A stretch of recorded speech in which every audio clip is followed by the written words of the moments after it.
Hey everybody, today I am planting seeds and this is an area that I have very little experience in. So I'm going to take you along for this little adventure that I'm going on.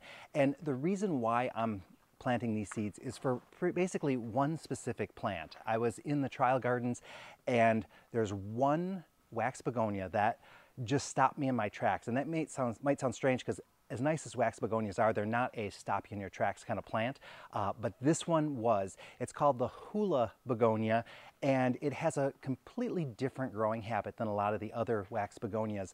Not only do they mound really nicely, but they also trail over the edge of a pot, which is really nice for hanging baskets, but also any containers that you have.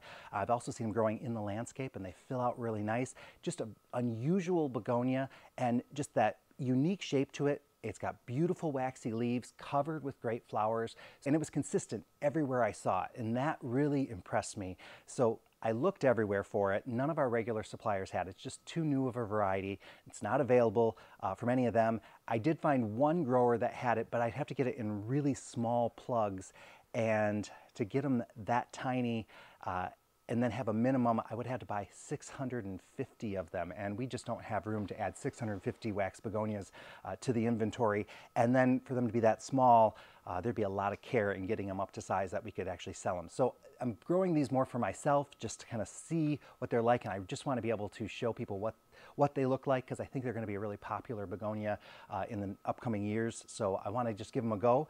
And it's already been quite an experience because the seed starting soil that I got, it's the first time that I've ever used a soil based out of coconut coir, which usually I'm used to using like a peat.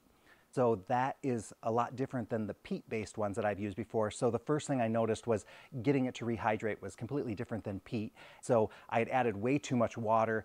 Fortunately, it's really easy to kind of squeeze out the excess water and get it to the exact consistency that I needed. And then when I did my second batch, I got it right to where I needed it. So it wasn't that hard. There's just a little bit of a learning curve there, but it was interesting just to give it a try. And coconut coir is more sustainable than peat. Peat is a non-renewable resource, whereas the coconut is something that there's an abundance of. So we're going to probably be seeing a lot of our soils switching over to that. Now, I'm used to my seeds coming in packages kind of like this. They have the instructions on them, they're paper, they have the little flaps once you open them. Sometimes they'll have a little envelope inside, sometimes they don't. That's how most of my seeds come, but the Hula Begonias come in this special foil wrapped package, and then it even says, like, before you open it, realize that by cracking this seal, you are agreeing to the terms. When we open it, you're going to find it's nicely sealed, and inside there's this vial, and the vial contains all the little seeds. And the reason why they're in that vial is simply because they need to be protected from the moisture, because these are what are called pelleted seeds. So there's a coating on each seed to make them easier to work with. I started out by emptying the contents of the vial into a dish, and then I had to get tweezers and my glasses so that I could work with these teeny tiny seeds. Now, I opted to plant one seed per cell. You'll find some seeds recommend putting 2 seeds per cell, but these seeds were pretty expensive. I'm almost embarrassed to admit that I spent nearly $60 on 200 begonia seeds. And in the seed world, that's pretty pricey, at least compared to the other seeds that I have.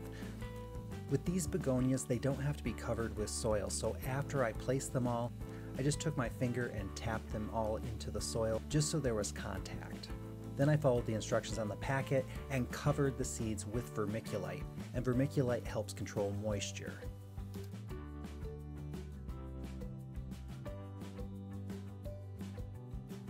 Then I decided to take the opportunity to plant some other seeds that I had. So these are some amaranth, and those seeds are very small, just like the begonia.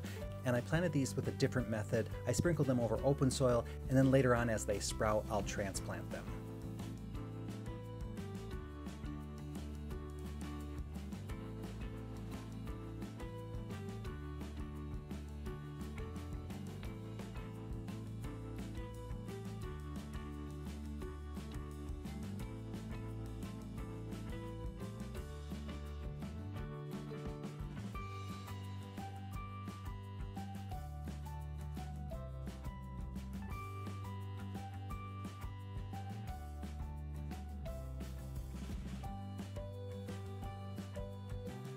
After all the seeds were planted, I did take a sprayer and give them a good coating of water to make sure that I had enough moisture. I knew there was moisture in the soil, but I also want to make sure that there's a little bit of moisture up at the top. I have to admit those itty bitty seeds were a bit tedious for my taste, but if I can get them to germinate, it's going to be so worthwhile. I was just thinking how incredible it was that in the early days of nettas, my parents used to seed many of the plants that they sold, but then as they scaled up the cost of heating the greenhouses and the extra work, they decided to kind of change directions.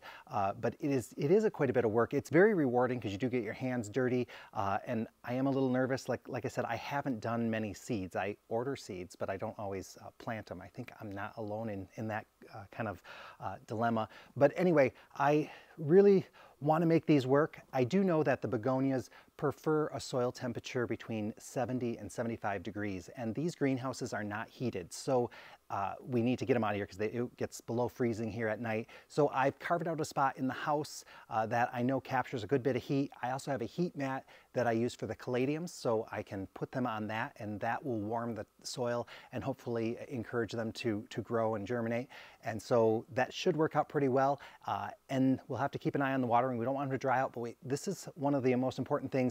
With young plants, you're more likely to kill them with too much water than not enough. So I really do need to keep an eye on the water. And one more thing before I take these up, I am going to take all my seed packets. I'm going to take photographs of every single one, front and back. And that's really important because what I do is I take those photos and then I put them in an album in the Photos app on my phone that's specifically for my seed packets. And you're going to want that because in, let's say, 7 to 10 days, when some of your plants are starting to sprout and some of them are not, you're going to be dying to know what day or how many days it takes for that plant to germinate, to find out, did I mess up or is it just a slow one? What's going on? And if you have it in your phone, you have a look at it. And you don't have to worry, because if you misplace these, you're not going to really know, and it's going to drive you crazy, I promise. I also then put it into the Trello app. I did do a little video on that before, so you can always watch that if you want to see how I use Trello as well, because I will be doing that too. But I do keep that folder just because sometimes it's nice to have it in more than one place. So now I got to get these babies put together and in their right spot, and I look forward to showing you beautiful plants down the road. Fingers crossed.